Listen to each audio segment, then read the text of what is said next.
happening. Everybody dies in the end. It's overall a really depressing sort of subject. But science is an incredibly valuable framework for viewing the world because we take science and apply it to the things we see around us in order to determine cause and effect. It is our framework for being able to predict the future, and even more importantly, to being able to shape the future that we actually want.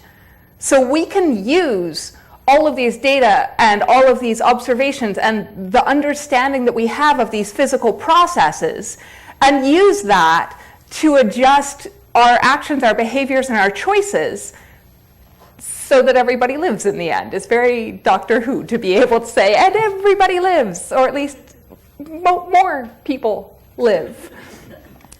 That's the objective. And we aren't necessarily that great about talking about disasters. So in 2014, we had the Oslo landslide up in Washington, which is the photo up there, the most deadly landslide in recent American history, in written down American history. And it wasn't a surprise. We knew that that entire region was unstable. There had been active work on those specific slopes to try and mitigate the landslide risk. And the community was aware there was a landslide risk and engaged with scientists, brought people in to talk about it, and still in the end, that was a huge surprise, and people died. An entire community had a huge impact. Buildings destroyed, all of that. So was that a failure of science communication, or was that inevitable? I was working as a science writer for IO9 and Gizmodo at the time this landslide happened, and I specialize in landslides. That's my thesis work. That's my happy favorite zone of science that I understand better than all other science. I get really big landslides. So when this came up, an enormous landslide that was extremely newsworthy, of course, I was writing about it. I was explaining, here's what we understand, here's what we don't understand, and I was getting mad because I was seeing all of these op-ed pieces saying, oh, those people were so foolish for living underneath that cliff face. They were so silly for living there. They made bad choices and they deserved what happened. And I was angry about that because that's not fair. That's not fair to how the science was communicated. It's not fair to the decisions the politicians made in their zoning and their policy. And it's not fair to the individuals who are making specific choices about the sort of risk tolerance they had. So that's kind of the inspiration point of how do we talk about this stuff more effectively? How do we talk about it better? Because there's no place on this planet that is safe. Everywhere there is something trying to kill you. It's just a question of what it is. And that was actually the comment section from that I had big science articles and explainers about it, and people are asking questions, and I'm diving in there responding because there are some places on the internet you do read the comment section. That was one of them. It turns out that's also where the Deputy Minister of FEMA was reading the comments section, and we had a conversation that turned into a way to change how FEMA approaches science in teaching their disaster managers, all from this open newspaper comment section. So there is the ability that when you engage with these conversations, when you get in there and go, hey, you're not quite understanding what happened. Let me help you understand. Let me give you a framework for understanding this, that you can change what decisions are made and change what the future is going to look like. So when we start talking about disasters, when we start talking about hazards and risk and all of that, we get into a lot of vocabulary very quickly. And you guys are scientists. You know the concept of hazard being the actual physical object that's doing its thing. In this room, it's mostly volcanoes trying to kill people. In my world, it's usually landslides trying to kill people. And in all of California, it's the earth trying to kill people, earthquakes. And then risk is whether or not there are actual things and people and objects that can be damaged by it. We can have all the landslides ever on Mars, and unless there's a rover nearby, there's no risk. Because, it just falls down, whatever, we don't care. But that's a subtle distinction, and it's one of those bits of invisible jargon. It's something that we know what we're talking about, but when you talk to a journalist, they do not necessarily get that there's a difference there. It's one of those, when you use these technical words to communicate, when you have this very precise meaning that you're going for, that detail gets lost along the way. So trying to frame things up, trying to give that context is an important component of disaster communication. Ooh. I need like a little yellow tape back there so I don't step backwards again. Apparently I'm not good at staying hidden on my podium. But I think a more interesting aspect of one of the biggest challenges for how do scientists talk about disasters is the concepts of probability and uncertainty. That we're attempting to predict what the future is going to do, but we can't do it with complete certainty. That it turns out real life is complicated. And that we can have our beautiful math, we can have our gorgeous theories, we can have something that's been validated again and again and again, but at some point there's the uncertainty and there's the complexity of the real messy world in there. And that I can't say if this, then that with complete confidence. This gets irritating in communicating disasters because every time you say, well, this might happen and it would be really bad if it did and we should try and mitigate that, and then it doesn't happen, it turns into a loss of credibility. And an example of that is Y2K. So leading up to Y2K, it was a huge deal that we're going to have the collapse of the financial institution because the way the programs were coded can't handle that bit flip across the year 2000. And so there's a huge amount of effort and work that went into mitigating that disaster. And because of all that huge amount of work and effort, it was smooth and beautiful and nothing happened. It's exactly how we'd love to see all disaster mitigation go. Like, fantastic. That is my favorite type of disaster. Nobody noticed it happened, right? But because of that, now it's, oh, do you remember the hype about Y2K? Do you remember what a big deal that was? And then it was nothing, right? So the same thing happens when we talk about there's a really big storm coming, that this volcano is unsettled, that currently the Pacific Northwest is in a time period of heightened earthquake probability because the Cascadia subduction zone is really weird and does this funny stair-step jiggle every 300-ish days. And if we don't have the big one now, which I hope we don't, we really don't need a Mag 9 in Vancouver, thanks. And then if it doesn't happen, the next time around, we'll go, well, do you remember? Nothing happened. So talking about uncertainty and probability is hard. Trying to talk about it in a meaningful way. So how do we actually assign probabilities? From the science perspective, we can do a combination of mathematical calculations and judgment calls. It's you have your gorgeous equations of here's your vulnerability, here's your assets at risk, here's the temporal probability and the spatial probability, and you plug all your numbers in. Where do those numbers come from? To some extent, it's a judgment call. I know with some unstable slopes, we've actually got rules of thumb that involve holding up your thumb. It's real life. It's complicated and doesn't necessarily work the way we expect it to. There's also aspects of relative frequency, of something could be really, really frequent compared to others of the same type of thing. It is incredibly common and frequent to have small, little, tiny asteroid impacts that burn up as shooting stars. And that is extremely frequent compared to, say, the giant dinosaur killer impacts. So relative frequency, oh yeah, that one happens all the time, this one happens almost never. Well, we could also say then talk about the scale of how often does an OSO-style landslide happen? Well, they're rare compared to smaller landslides and incredibly frequent compared to dinosaur killer impacts. So trying to put those things in scale of each other and in context of each other and providing that context to other people. Because we have all this framework and all this context we've built up over all this experience, this lived experience, this professional experience, this academic experience of things that we've studied and learned that other people don't have, that we are responsible for giving them context.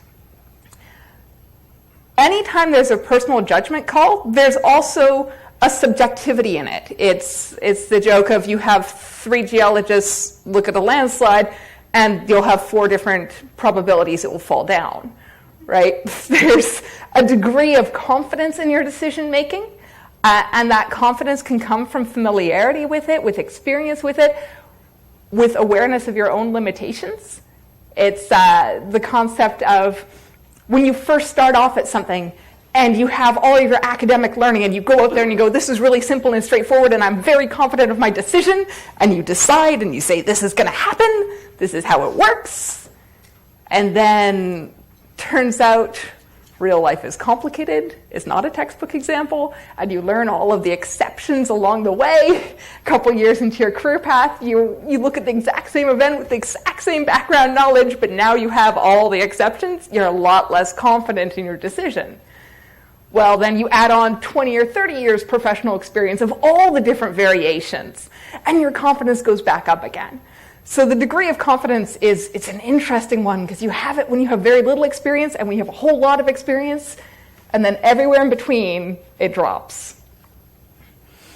And how we talk about that while still presenting ourselves as more expert than people who have no idea what they're talking about, who have no experience, who have no knowledge, no understanding of the mechanics and the physics of the disasters, is a different situation. So how do we talk about probabilities? When we talk about disasters, we frequently have the frequency versus magnitude. Low magnitude events happen all the time, and high magnitude events very, very rarely happen. It's very common to have a small little tiny landslide come down, a couple of rocks tumble into the side of the road ditch, whatever. It has no impact, fine. It is rare to have something like Oso come down, where it is several million cubic meters of material all rushing at the same time. Humans are really bad at internalizing those sort of statistics. Well, we're really bad at internalizing statistics at all. But there's this funny little quirk where everybody thinks that the low-frequency, high-impact event that is good will happen to them, and the one that's bad will never happen to them. An example of this is everyone's going to win the lottery, and the big one won't happen in my lifetime. Just flat out, that is what's the statistics of having a large major earthquake in the Bay Area inside the next 20 years versus what's the statistics on winning the lottery. Okay, how many people have their earthquake plans in line versus how many people buy lottery tickets? It's in this room, the numbers are probably off compared to the general population. And I know that among my friend group, everybody's disaster preparedness goes up because my party gossip is to be like, so let's talk about having enough water in your earthquake kit. You're an immigrant to the West Coast. Allow me to teach you about drop cover and hold on. So I know that my local disaster preparedness is higher, is an elevated amount compared to the general population, and it's still low. And yet, giving lottery tickets is a thing that you do at Christmas time. So that's all talking about things in kind of an abstract sense, but what about the places where something has clearly, obviously happened? So I'm from the Pacific Northwest, and the Sea to Sky Highway between Vancouver and Whistler is such a classic landslide area that is on the cover of textbooks. That is the most recent of a series of very major landslides along that highway, in the exact same location as the most famous landslide in that area. If anyone has studied rock engineering, rock slope stability engineering, you've seen that photo from 40 years earlier. So how do we estimate the risk for that landslide? For that chunk of highway, how do we talk about that as individuals? Well, again, we can do the math, and that's easy. But when I say, your odds of death by landslide are 1 in a million per year along this highway, because that's what we've engineered them to be. We keep sticking rock bolts in and walls up and everything else until we get those odds, that those are the acceptable odds, therefore, that's the landslide risk for this highway. That doesn't click with, but I can see the landslide right there. I can see it fell down. I can see that there was a tour bus that just managed to squeeze the gas and dodge out of the way and not get crushed and kill everybody. So does that mean now we're done? Was that the 1 in a million odds there and we're finished with it and I don't need to worry about it again for another 20 years? Well, what if another landslide happens tomorrow? This is where that concept of intuitively dealing with statistics just doesn't work. So then we start talking about, all right, what tools do we use? How do we actually lay that out? And we'll depend, the choice of what sort of things we use to decide on the probability of an event and our uncertainty in the event will depend on the location, the type, the scale, how much money we're willing to spend, and how much we care, in essence. There's a lot less likelihood that we're going to do a full landslide evaluation for a isolated hill in the middle of backwards British Columbia where the population density is less than a person per square kilometer than we are going to do it on the major road between Vancouver and Whistler. And the same thing, again, will apply to volcanoes. If it's some little seamount in the middle of the Alaskan chain, we don't really care about a probability of eruption at a specific time versus Mount St. Helens where people can die. So the key questions that we all get down to, if you start looking at the equations of calculating out probability, are the exact same questions for scientists as they are for journalists and for policymakers. And that's, how likely is the event? What's the chance the event will reach an element at risk? Will it run into that school? What's the chance of something or someone being in the area when the disaster occurs? Is it a summer cabin or is it 24/7 occupation? What's the likelihood that somebody's going to die if it happens, and how many people are exposed?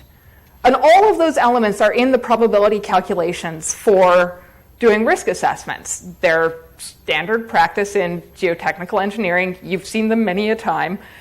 But framing them as to what do those various variables actually mean transitions it from a set of numbers that are incomprehensible to a story that somebody else can explain.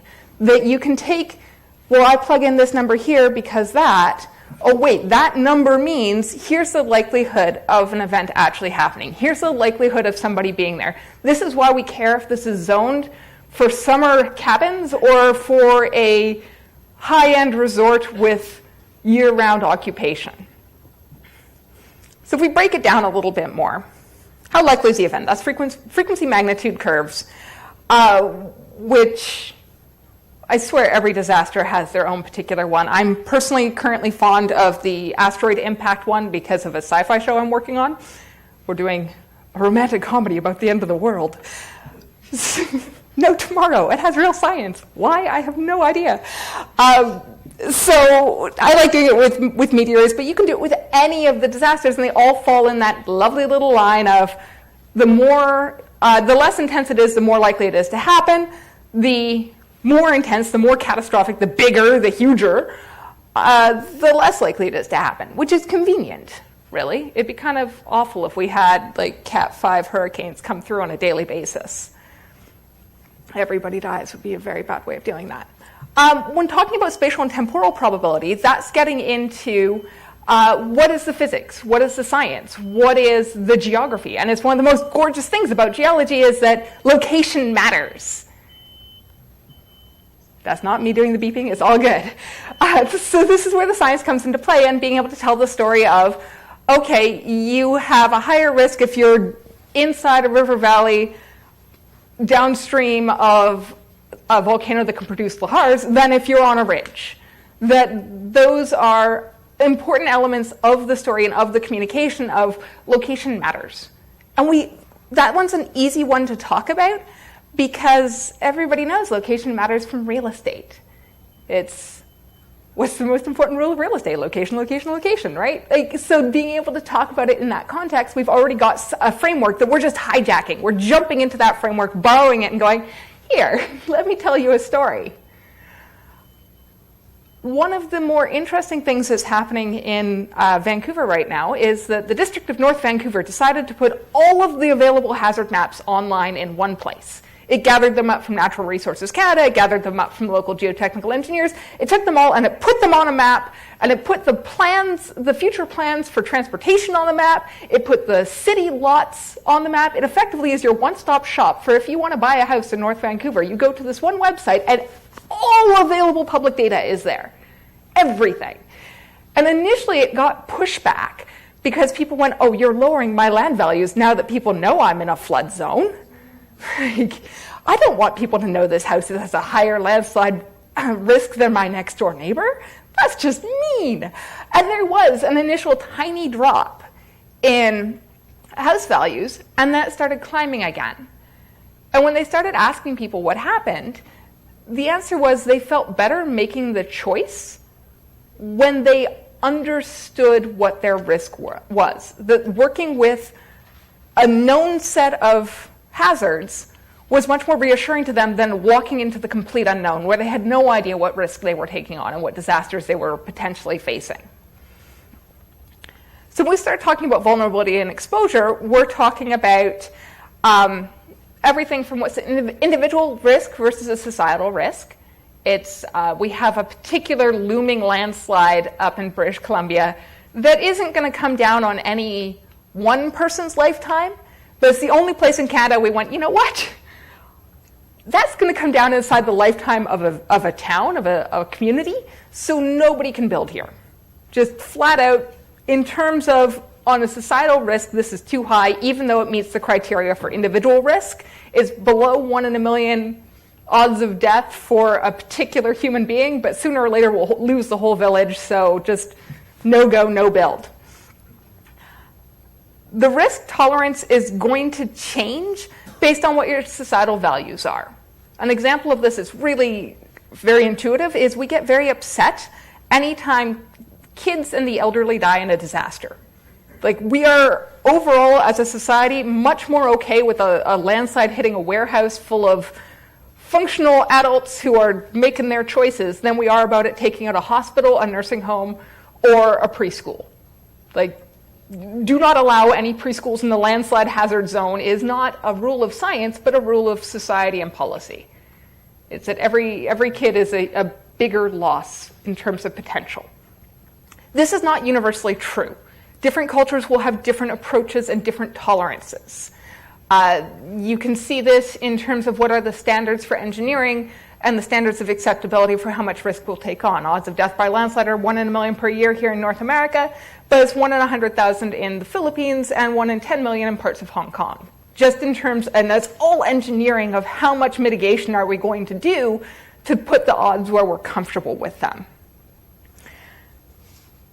The ease of observing what the potential disaster is, which is both hey, I can see that's a volcano, I know what a volcano looks like, and also it's happening on a time scale I can understand, make it easier to make risk choices.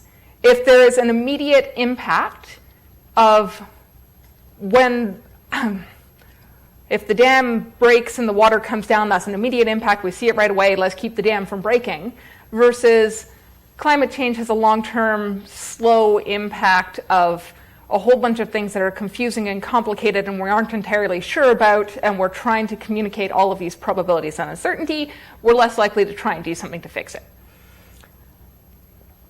The last chunk of risk perception and risk tolerance is perception of control. Am I making a choice, or is this a thing that's happening to me that I have no ability to control? If I feel like I can influence what the outcome is going to be, I'm much more willing to take on that risk than if it's something that's going to come out of nowhere and kill me and I can't do anything about it. I'm a lot less willing to take on that risk. So an example of you can start framing it as familiarity versus dread. So familiarity, high familiarity, low dread would be a bicycle accident. I get what it is. I know what's going to happen. It does not necessarily have a huge impact on me. I'm okay with bicycle accidents. This is a risk I'm willing to take every time I get on a bike. You kind of ease your way up on the dread chunk by getting into a car accident. That one is a little scarier, but again, it's familiar. I get what's happening. Step up in complexity, less familiar, would be commercial aviation. Airplanes can scare some people. They don't really understand everything that's happening and everything that can go wrong, so it has a higher degree of dread associated with it.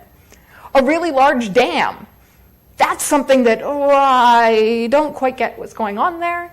It's a giant wall holding back water, but I don't get all this lower the water level and spillways and emergency spillways, and okay, the Oroville Dam is officially a dread-inducing situation. Then you get really high up there, and you get into something extremely complicated with physics that is just like hand-wavy magic in terms of nuclear reactors. All I really know is that meltdowns are terrible. Let's not have them. Don't put any nukes in my backyard. Oh, hey, also don't put any nuclear facilities or dams or storage locations or spent fuel rods, or just the entire concept is a no-go zone. In fact, let's just do a city ordinance that this is a nuclear-free zone, because I do not get what's happening and my level of dread is enormous. Cool? It feels so weird to do it as a pure monologue at everybody. Nobody can talk but me. All right.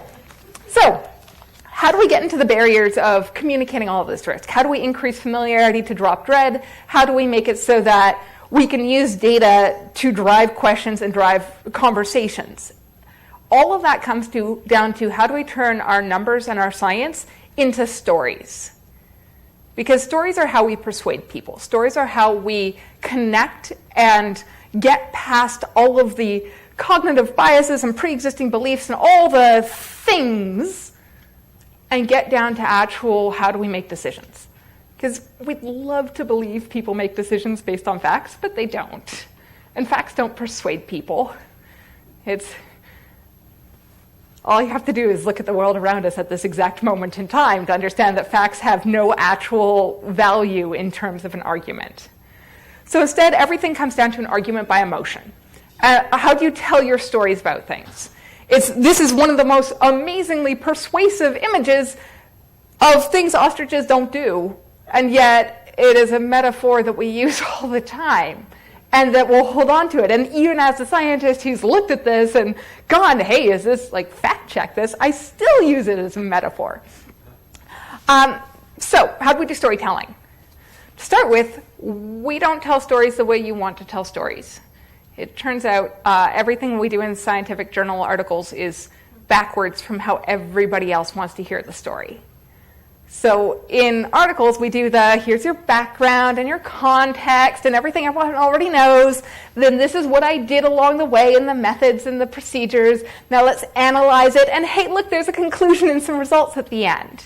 It's very methodical in terms of these are the steps that I took, even when we're kind of making them up along the way and retroactively creating those steps. That's how we present stories in science. And it's hammered into us again and again and again. It's how we do lab reports. It's how we do journal articles. It's how we do conference talks, everything. And it really doesn't work for anybody else. And part of that is we have a short attention span.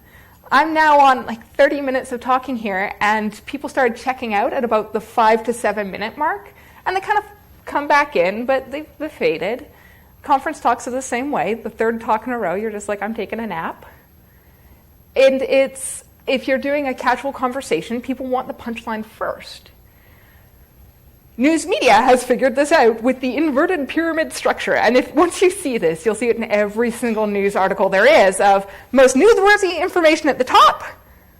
Here's the point. Okay, cool, you read 2 sentences, done. You can click away. You've got the bit that we actually needed to get to you. Then important details, and then all the other background information down at the bottom. And it's arranged that way partly because if you're listening to things, you'll listen for a little while, then get bored and wander away. If you're watching a video, you'll watch the first, it's about 30 to 45 seconds, and then you'll get bored and wander away. And if you're reading an article, you make it about 150 words in, then you start skimming and read the first half of the first sentence of the next paragraph, the last half of the last sentence, and then the next paragraph. So you get 2 half sentences, and that's why there's also so many paragraph breaks now, is we're trying to lure you back in. Come on, keep reading. So the way this applies to communicating about disasters is starting to put the punchline first, of the so what, who cares first, of this is what the risk is first, and then getting into, and here's all the other aspects, and kind of hold off on this is how we know it, or this is how we can change it. Well, how we can change it is more important than how we know it. Of all of those things until you start getting into the dialogue, into the conversation. This can be used on an individual basis of how do you convince your friends to get prepared for earthquakes when they live in the Bay Area? Okay, well, here's a simple, easy thing you can do right off the bat that will increase your chances of living. All right, why do I say increases your chances of living instead of decrease your chance of dying? Well, because we like happy endings. We like positive things. And if you frame things as a neutral of this is the current thing and here's the things you can do to make it better, then not only are people more likely to do it, but they're also more likely to engage with the rest of the story. So we did an experiment while I was at Gizmodo. So online journalism is really intense in how much we track what our readers and viewers are doing. Like, I can see when you open that article in a tab, how far you get down the page, when you click away to something else, how many days you leave the tab open before you actually read it. I know when you're storing my articles up for later. I can tell. When you get re-engaged, like when you're scrolling past versus when you stop and start reading again, all of that. We have all of those metrics. And it's a little addictive to see. You got to really put your limits on how much you're allowed to look at those stats. But when we did an experiment at Gizmodo of how do we make climate change something people want to click, something people want to read. Because clickbait is a shameful phrase, but in essence, why do you produce content if people aren't going to engage with it? Why do you produce something that no one's going to read? You want them to read it. You want them to click and to read and to learn, right? So we went, how do we make climate change clickable? And we spent 3 weeks doing like A/B phase testing. It was very, it was non-scientifically scientific, like we'd change headlines and things like that, trying to figure out how to get that magical formula of what makes people engage with these stories. And we found off of our 5 million readers during that time period was if you frame it as a positive of if you do this, then yay, then people were more likely to click, read, engage, share. That you had much broader reach on those stories than, and we're all going to die. So trying to figure out that framing and that adjustment is the same words. It's the same concepts. It's the same basic science. All you're doing is just being Pollyanna optimistic about it instead of pessimistic. And suddenly you get way more traction. You get way more storytelling. So let's bring this back to real things in the real world. So we had the also landslide up in Washington. It was devastating for that community. And it was a landslide in a valley that had several prehistoric landslides that had a whole lot of mitigation efforts going on. And what do we know in advance of it? Well, there were hazard maps available, and there were plans available, and they brought in experts to talk about everything. And yet afterwards, we still had people going, well, why didn't we know? Why didn't we prevent this? Why was this town allowed to exist? So what were the aspects of communication there that were effective? What were the aspects that weren't effective? Well, the map is useful, scientifically speaking, but it's almost incomprehensible for a non-scientist. That doesn't say a story. It doesn't give if this, then that. It doesn't tell you anything about the future you can create. It doesn't create familiarity from an unfamiliar situation. So it didn't have traction or resonance, which means that it was just data. And it turns out, and this is heartbreakingly true, is that the public forms opinions on scientific matters without any regard at all for data. Doesn't matter. Facts don't matter. Maps don't really, they influence other scientists sometimes, but only if it fits their pre-existing framework, only if it already fits the storyline. And this happens on pretty much any type of science story. We can list any controversy that's currently going on in science meets policy and come up with examples of this. I just picked my landslide because, again, it's the area in which I feel my happy zone of understanding.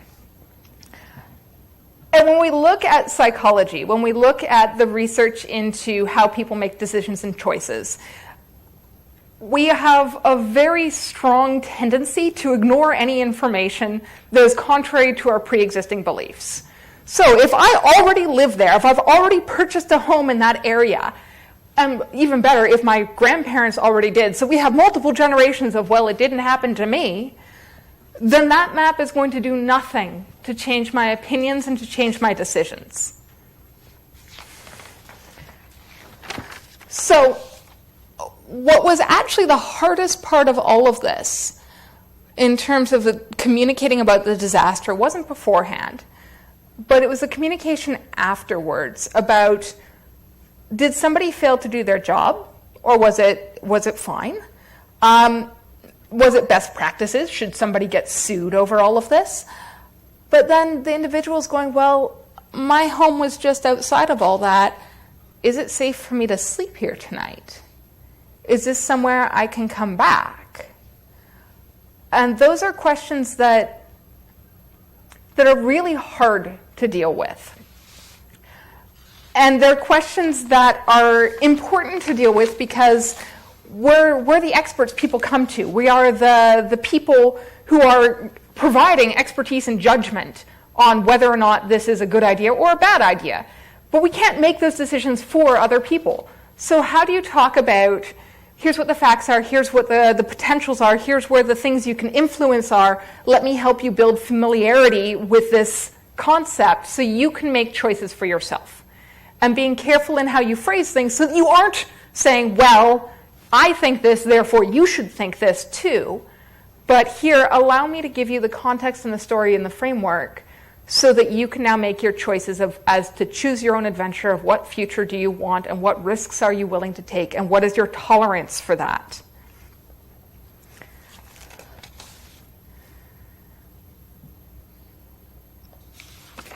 That was the almost, there we go. So one of my things that I like to do in a more workshopping setting than this is that this is the point of, okay, if you were given the situation, if you were the geotechnical engineer involved in this, you can review all the background information, you have access to all the same maps that everybody did prior to 2014, you're attending a public meeting and you're going to give them information so they can make informed decisions about their own risks. What are the most important things you need to say? And how are you going to say them? It's identifying just a couple of points. And again, this whole short attention span thing kicks in. Of you can try really hard to get 5 to 7 key big ideas, but in all likelihood, you're only going to successfully communicate 3 of them. That's partly an attention span issue, and that's partly a comprehension issue. When we start looking at average reading comprehension and reading speed, or average listening comprehension and listening speed, it turns out comprehension rates hover around 50 to 70%, which is terrifying to me. I can't actually really, truly, intuitively believe that, but that's one of those moments of the facts versus my beliefs. I'm accepting the facts, which is comprehension is really around 50 to 70%. So if you're trying to present information, you can only really expect that half of it is going to get through. So prioritizing that and prioritizing it as a story that you're sharing of here's how I see things. This is like the magic geologist eyeballs of looking at this, the framework I have developed over years of education and experience. Allow me to give you the top points so that now you can make your choices about it. When you do that, you're going to have your priorities of here are the things I think are important, and the people who are talking to you are going to have their priorities on what they think are important. And journalists versus public meetings will have different objectives there.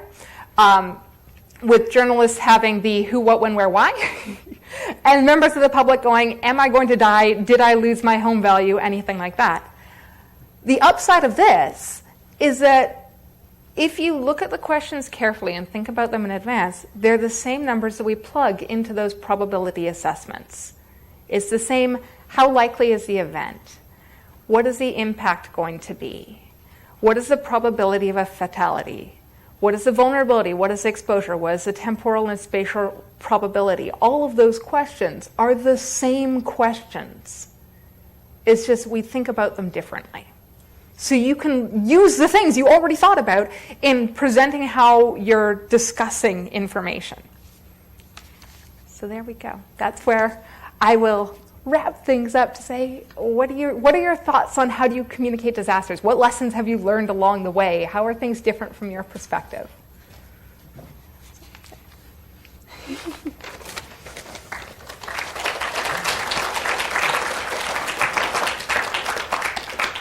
Okay, so I'm going to bring the microphone around for questions. Please remember we're streaming this, so wait until I can get to you. And if anyone has anything to ask Mika, please go ahead now.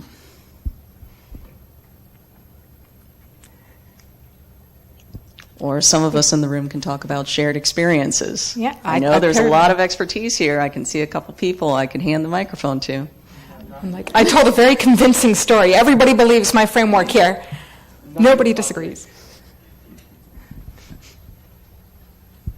I can't resist endorsing your point about communicating the news first. And years and years ago, I was a branch chief, and back in Washington, met a congressional staffer who was responsible for advising on funding for the Department of Interior, and told me that I really have trouble understanding your science. If you want to get through to me, you better explain it in a way that will fit on a bumper sticker.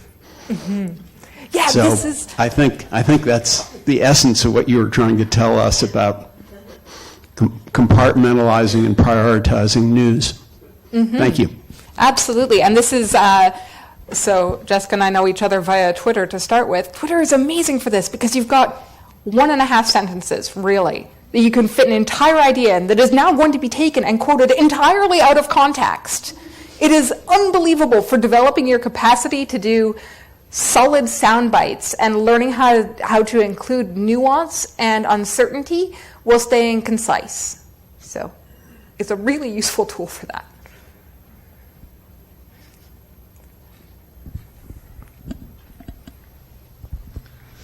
Thank you very much for your presentation. It was excellent.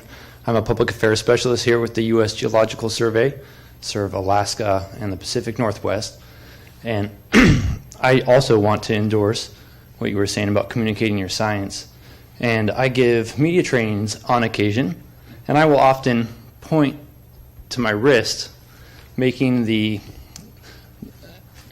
idea that your headline should fit not only on your bumper sticker, but on your watch, right? Oh yeah, it's like this is, if we want to get into like the media side of things, your main huge idea needs to fit inside 72 characters in order to show up on the previews of various social media outlets when the links go through, which is like, wait, what? Like 72 characters is nothing. Like that's a couple of words. Well, if it's longer than that, people are going to read the first half of the headline, the last half of the headline, and skip the middle. It's, no. But if you can grab them, yeah, and you can grab them with that small amount of text, make them click through on that phone, and go, I have to go home and read this on my computer, then you've really come a long way. So, but it's hard to do that, and it's painful.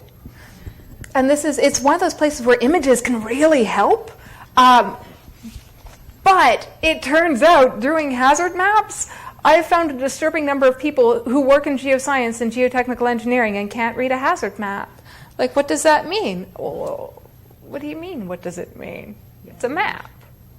Well, it turns out map reading is actually a skill we teach in school around elementary school, and then most people abandon it and never do map reading again at all in any context. Geoscientists are weird in that we look at maps and we create maps and we think the maps communicate information. Like, we have a huge faith in that it's not really justified. So what is your suggestion to a scientist creating a map and how they can make it more consumer friendly? To start with, doing things, so accessibility, friendliness, colors, those default color maps, particularly rainbow scales, oh boy, do we not perceive them very well at all. Like, color perception versus color mapping is a whole world of pain and agony. And color blindness is disproportionately high in the science and engineering fields. So expect that there's going to be some red-green color blindness, and doing red is bad, green is good is really an evil thing to do. Like, that's just, instead, a way of getting around that is to convey your information through multiple pieces. So, for example, if you're doing a line graph, not only colors, but line thickness and texture. So dashed line versus solid line. Those things help make your information more accessible. There is, again, that's an entire extra presentation of ways to make your information accessible. But a good thing to do is to have a couple of different people look at it. to have a couple of different people who are not from your specific subdiscipline look at it and see if what they understand is what you are trying to communicate. I find when I am trying to explain complex conversations, I really like going down to a bar and trying to teach people it, because you've got a loud environment where nobody can hear you, so they've got the 50% comprehension going on. It's dark, so your gestures and all of that don't really work all that well. And they've got better things to do, so their attention span is extremely shrunk. If you can get your point across in a party situation like that, you've found your hook. You've found your way of framing it. And you've got a whole bunch of people to try with, so you can walk around and be like, all right, let me see if I can get this one to you. Nope, you still, okay. How about you? Can I get you? Oh, you asked me a question. All right, I'm on to something here. Okay, next person, and try and get it that way.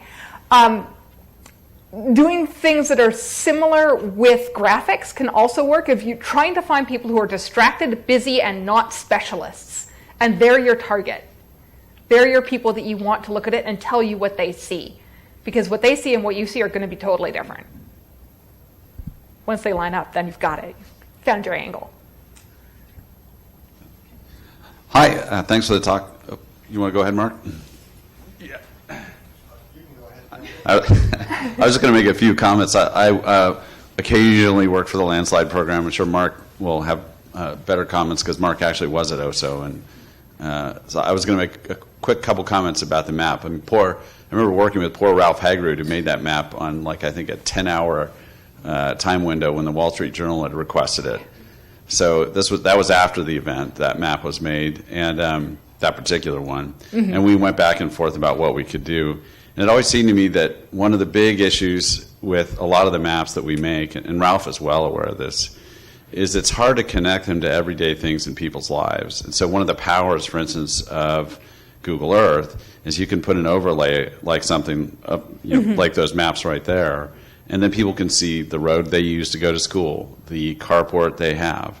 And so it seems to me that one of the ways that we connect people to the hazards is by putting it in a familiar context. Google Earth is great for that. I'm sure there are others. But I will say this, that was done really quickly on deadline. Yeah, and that is often, when you're working with disasters, you get a lot of time to do the prep work, maybe, if people give you the money and the time and the budget and the request. But once the disaster happens, things are going to air into print inside of 15 minutes with whatever information they can get. And it's absolutely sometimes, when I'm working the journalist half of things and I need quotes, I will pick people by time zone and cell phone number of will they actually answer my call at this obscene hour to talk about an earthquake in Nepal, to say things I already know in order to give me a soundbite that I can use in the articles.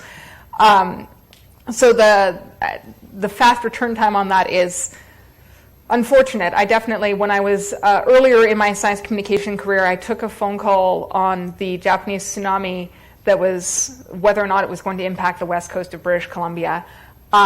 While I was 5 minutes away from teaching a class, and I made the mistake of picking up the phone, which I really shouldn't have done under that level of distraction, and talked to a journalist for a couple of minutes and gave them their quotes, and they went and published things. And nothing I said was incorrect, but all of it is cringeworthy in retrospect. So know your limits of I should not give an interview before coffee. That's fine. You can always pass somebody off and say I can't do this right now, here's someone else. Just because we were talking about this map again, one of those things that are incomprehensible to anyone who isn't a specialist is we've got a scarp line there that looks like little teeth. Well, that's a specialized geological symbol that means nothing to the audience at the Wall Street Journal. The word scarp doesn't even mean anything. So trying to understand when we're communicating from one audience versus another is, again, understanding our hidden jargon, the things we do intuitively and by nature, because we've been trained in them so hard from the science perspective, don't necessarily translate to people who do not have that same framework and context. I had a few comments about the OSO part. Having worked up there and kind of knowing the history, we didn't know this before the event. This map didn't exist. No. It was several weeks into the event. And so people were really kind of surprised by it. This was an amount, it isn't a hazard map. It doesn't show relative hazard. It shows events from before, and they're given relative dates. Part of the reason Ralph and the survey tried to get it out quickly was the emergency managers wanted to know what was happening. This isn't a general public thing. It's really for the managers as much as anything. Obviously, it goes to the public, but its use is really to help people on the ground at the time decide how they want to control the situation. And these kind of disasters, at least in my experience, aren't really crowdsourced. The crowds don't get to decide who goes in and who does what and whatnot. It's the emergency managers, and part of our role here at the survey is really to help those emergency managers. That's a lot of what we do. I mean, obviously we get public information out with the disaster responses for emergency managers, and this was kind of part of it. It isn't a hazard map. It's not complete. It has no dates on it. We don't know what the other areas are. There's nothing like that. But it was put out quickly, and I've got to hand it to Ralph, and John helped him as well to get this out quickly. But it wasn't known beforehand. And so, there's certainly a lot of things that you could say, well, you should have done this, you should have done that. Yeah, but it isn't, it wasn't, to tell landowners where to build or not to build. It wasn't. Oh, no, and that's like telling, scientists don't get to dictate that type of policy either. So this is not a criticism of the map, or even a criticism of how the information was presented. Again, I have slews of articles being like, no, seriously, things happen. This was not somebody's, this was not somebody's failure along the way that led to the Osso landslide. Like, landslides are going to do what landslides are going to do, and there's a limited amount of information, and the budget to look at landslides is tiny, and all of these other context things that we know.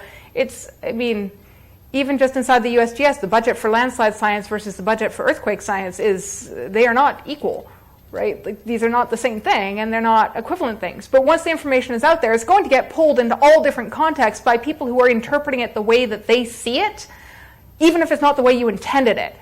So that is, I think that having that conversation is a perfect example of maps don't say what we think they say. That it was created in a short time frame for a specific audience, but it escaped into the wild and wandered free and got all sorts of new interpretations by people who had no idea how to read it.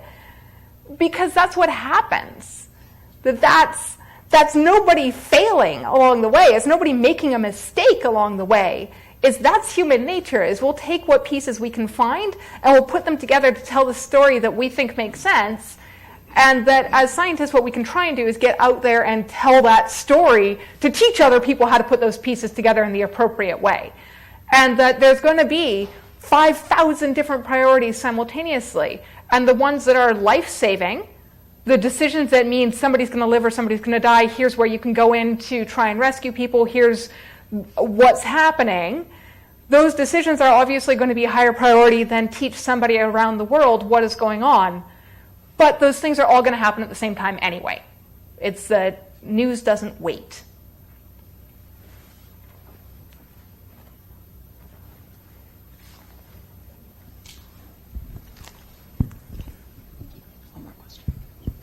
Hi, thank you for the great talk, by the way. So I really liked the inverted triangle thing that you had, and I think that it's super, super true. We see all the time in all the articles we read online, if it's the main point is in, the headline and the nut graph, and that's pretty much it. But I guess I wanted to pick your brain about when your science does, there's one thing about having science and not putting the important stuff first because we follow, the scientific format of background first. But when you're, how do you communicate science when your results are inconclusive, or when there's a high level of uncertainty and you feel that, you don't have a definite sentence to sum it up yet, but you still think that it's important enough that all these details are worth communicating. I was wondering if you had any experience with that. So every science story in the media will come down to one of three core story types. ooh, here's this thing we learned.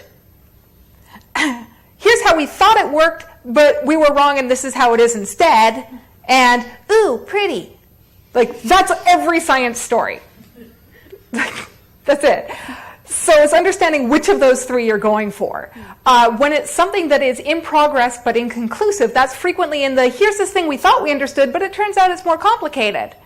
So here's the subtleties going along the way. We thought this would be if A, then B, but it turns out if A, then A, B, C, or D. We don't know yet. Gonna keep looking is a story. It also helps at that point that if the newsworthiness is kind of complicated to understand, that going from there into personal narrative, into here's who the people are that are doing it and why that's cool, of giving that extra aspect of a story. One of my favorite ways of thinking about whether a story is going to be shared, be read, is by Annalee Newitz, who was one of the founders of IO9. Now she's working at Ars Technica. And she has this nickname of the Valley of Ambiguity. There's a combination of how complicated an idea is and how emotionally nuanced it is. That are, if it is an easy to understand idea that makes you feel in a very specific way, either really good or really bad, you're more likely to share it. A perfect example of that is cat memes. I understand this kitty cat doing a funny, cute thing, and when I share it, everybody else will feel the same way. You can do, on the other extreme, here's this big, complicated story, but I know how to feel at the end, is an in-depth explainer on the mechanics of rainbows.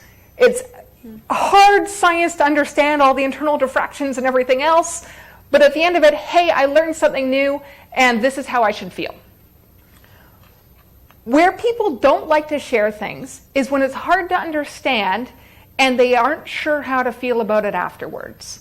So an example of that would be, here's this big, complicated, nuanced topic that it is, I might not have understood it correctly. Therefore, when I share it, I might look foolish because I missed the point. Climate change is one that falls into that valley of ambiguity really frequently. So how that translates into science and science communication and disaster communication is giving a very clear emotional guidance on how to feel about something afterwards. So if you do this, then you're more likely to live. There's your framework. Here's this thing we don't understand yet, but it's cool because of this, this, and this. That here's this thing we thought we understood, and now it turns out it's more complicated. Isn't that neat? That adding that opinion chunk really helps with giving traction to an idea and making it something someone is willing to share it. This presents itself in news media as having a bias, of having an opinion, which some organizations won't have. Like the BBC will never allow opinions and perspectives. They will present the facts and you get to decide for yourself what they mean. Whereas somewhere like Gizmodo, it was, I was not allowed to publish an article unless there's a clear and definite opinion about it. Like that was, it didn't really matter if it was newsworthy as long as I felt very strongly or convinced other people to feel very strongly. I think if we're trying to clear the room by noon, I'm aware of time. All right. Thanks, everybody, for your questions and comments. Mika is going to be around the rest of the day. She'll be at lunch for a little while. I know Mark Sogi's got an all hands, so you might want to be running off for that. She'll also be in my office, or if you can hunt me down, she'll be with me. And so let's thank her one more time.